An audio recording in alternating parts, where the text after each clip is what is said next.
samafale baraha bulshada isagu dadka u soo bandhiga dhibaatooyinka taagan mararka qaarna isaga iska dhiga qofka baahida qaba ayaa la sheegayaa in hadalhayntiisu ay aad uga badatay baraha bulshada.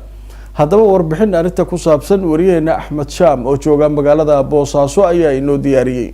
cabduqaadir muuse geelle waa samafale da'yara sidoo kalena ah wariye ka tirsan Saab TV waxa uu si kaliya ku caawiyaa dadka danyarta isagoo iska dhigaya nin isagu caawimo u baahan si uu ogaado dadka danyarta sida ay dadka u caawiyaan haddii la soo martiyo. wuxuu samaystay YouTube oo ku baahiyo barnaamij uu ku magac daray lama filaan isagoo oo ku baritaaraya shaqooyinka ay hayaan dadka sida idin muuqata. samafale cabduqaadir muuse geelle ayaa kala sheekaysay sababta ku dhalisay barnaamijkan. aad baa u mahadsantahay Axmed Shaam oo ku dhawahay TV-ga Somali Cable.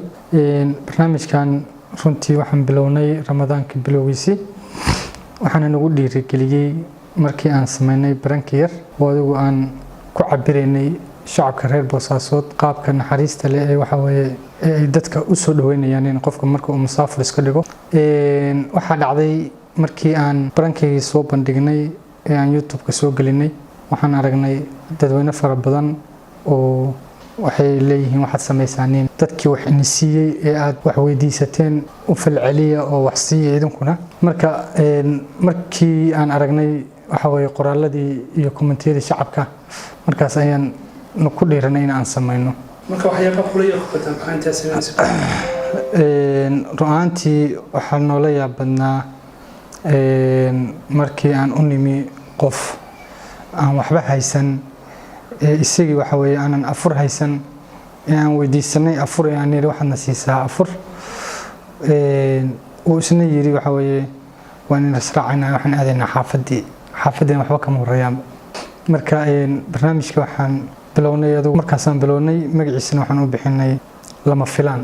qofaad si kaliya wax u weydiinaysaa waxaad iskaga dhigaysaa qof magaalada ku cusub oo aan waxba haysan kadibna markii uu qofka ku soo dhaweeyo oo ku dhaho waxa weeye waa ku afurinaya ama gurigan isu raacinaa waxaan ugu aan siinay lacago ay soo dhiibeen dad walaalaha iyo khayrka jecel.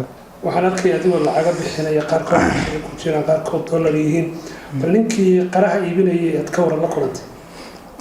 runtii ninkii qaraha iibinayay magaciisa Cabdirasaaq Ballaha walaal Cabdirasaaq runtii kilibkiisa aad ba wax u soo jiiteen dadkii u soo jiiteen wuxuu ahaa kilibkii ugu saameynta badnaa ugu daawashada badnaa buu ahaa walaal Cabdirasaaq. waxaan isaga dhigay qof musaafara waan u imi waxaan u saarnaa qare haaf qaraaba u saarnaa haafkii qaraha wuxuu yiri aan bar ku siiyo walaal. marka kelmadii aan bar ku siiyo walaal waxay soo jiidatay dad badan ma sha Allah walaalo badan oo Soomaaliyeed oo khayrka jecelna Cabdirasaaq waxay soo gaarsiiyeen lacago fara badan. insha Allah marba ku soo boqolinaa lacagtaas hadalkan horta laba filaan weeyaan waxa weeyaan $20 dad iga liita si barnaamijka lama filaan barnaamijka lama filaan insha Allah lacagii fara badnana waan gaarsiinay aad baan u mahadsanyihiin walaalahaas khayrka jecel walaalkood wax soo gaarsiiyay. marka barnaamijkan ugu magac dartay magacaad sheegtay lama filaan waxaad kala samaysay brank wax la yiraahdo Boosaaso manager jirin brank warbaahin samaysaa ama dhalinyaro samaysaa maxaa ugu dhiiratay. runtii waxaan ugu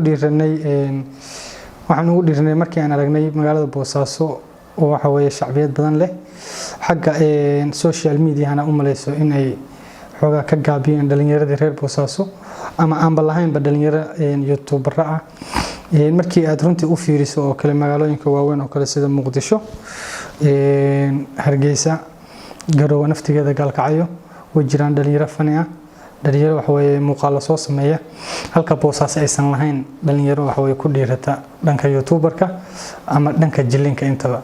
waa tallaabo ku dayasho mudan laguna ogaanayo qofka danta yar ee la martiyo inuu ka deeqsisan yahay kan maalqabeenka ah sida uu ii sheegay cabduqaadir oo baraha bulshada caan kaga noqday barnaamijkan ugu magac daray lama filaan.